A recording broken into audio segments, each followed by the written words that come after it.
Taylor, I'm really happy for you. I'm gonna let you finish. But The Seraphim they had one of the best debuts of all time. One of the best debuts. of all time.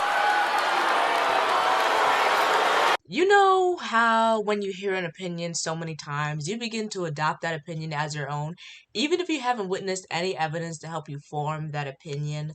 Well, that's kind of how I feel when it comes to K-pop debuts.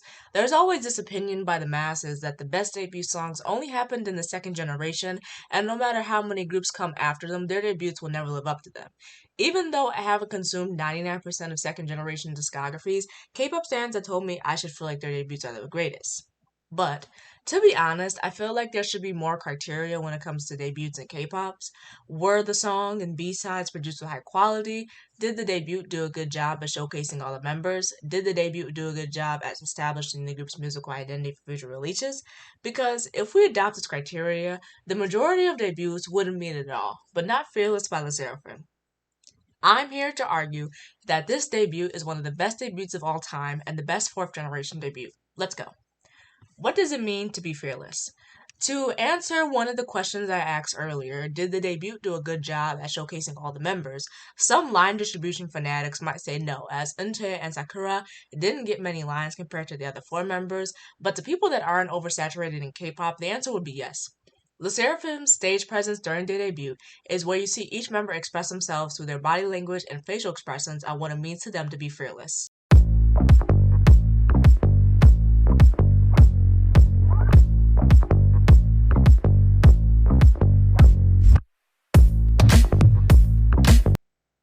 Sakura reminds me of Haram of Billy in that she helps maintain a middle ground in the group. In Billy, the Japanese members are more cute while Munshua, Sulian, and Siyun are the more masculine ones. Haram's ability to be a chameleon contributes to balancing out the group. When it comes to Sakura, she doesn't have powerful charisma like Chaewon and Yeonjun. She doesn't have the gracefulness of Garam and Kazuha, but this isn't a flaw as she's able to combine both sides and aids in balancing the group and contributing to the group's harmony.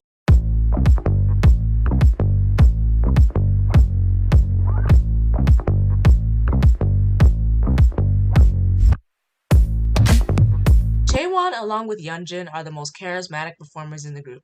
If you were to watch a group stage, these two would most likely be the first to capture your eyes. Although both are charismatic, these two are able to be different from each other because when it comes to Chaewon, she's more seductive in comparison to Yeonjun. When Chaewon's in the center during her part in the chorus, she shows her powerful side.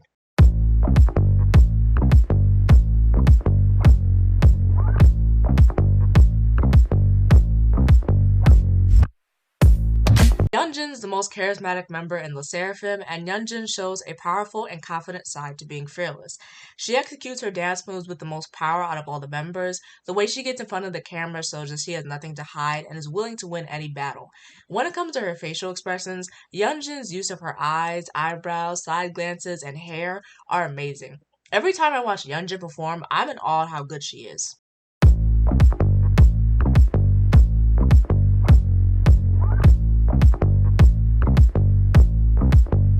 Kazuha and Garam are similar in the sense that their execution of being fearless falls on the more graceful side.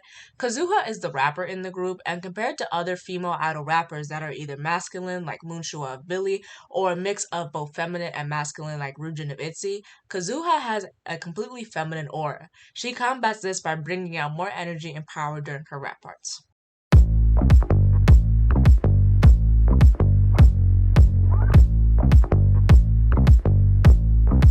Garam's execution of being fearless is her effortlessness and gracefulness. The way she moves her arms and moves across the stage is the softest out of all the members, but she still maintains good body control. Her facial expressions come mainly from her eyes. Garam is fearless, but she doesn't have to show you she is. That's why she's my favorite performer in the group, because some performers that do less come across as boring.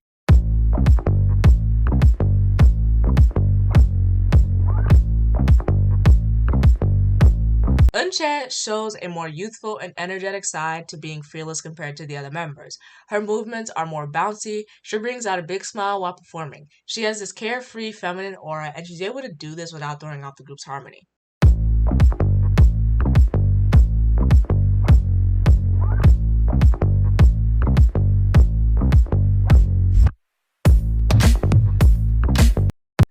Lose the battle, win the war. Fearless title track. When I watched the Fearless music video for the first time, I thought it was a boring song. But now I realize that although Source Music didn't choose the most K-poppy song out there, they chose a smart song. Number 1. This song fits all 6 members' vocal range and vocal ability, so they can perform comfortably on stage and not look like they're being held at gunpoint. Number 2. The song length is under 3 minutes. This is smart because people have short attention spans. It takes 27 seconds for the pre-chorus to begin and another 19 seconds for the chorus to begin. Number 3. To build on what I said prior, when I first listened to Fearless, I thought it was boring, and I haven't listened to the song many times. But you wanna know something? you want to know something? In my Cardi B voice.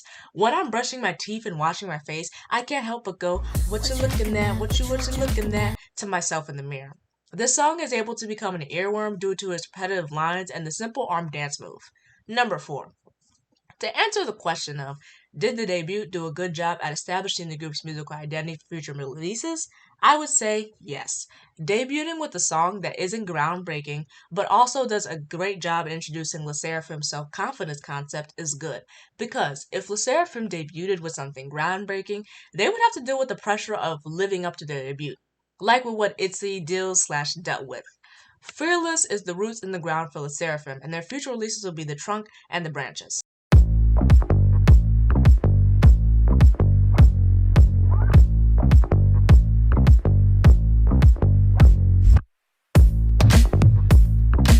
The theme of LE SSERAFIM's B-sides is that each of the 3 songs were tailored to fit the best 3 singers in the group, which is Chaewon, Yeonjun, and Garam.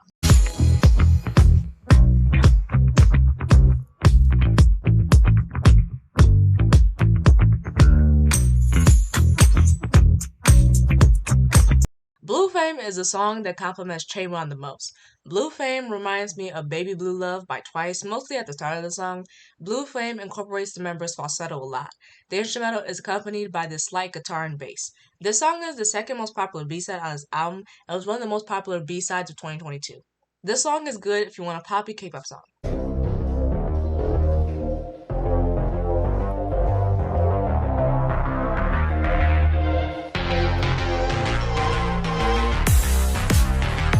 The Great Mermaid is a song that complements Yeonjun the most.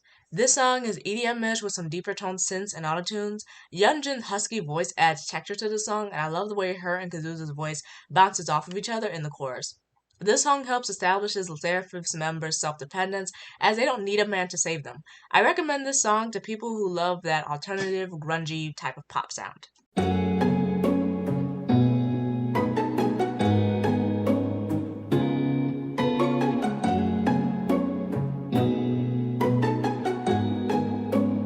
Okay, enough. Let's talk about one of the top 5 B-sides of 2022, and one of the most impactful and famous B-sides in K-pop. As this is my favorite song, I'm going to have a lot more to say. Prepare for my biased rant in 3, 2, 1. Okay, Sour Grapes is a song that complements Garam's voice the most.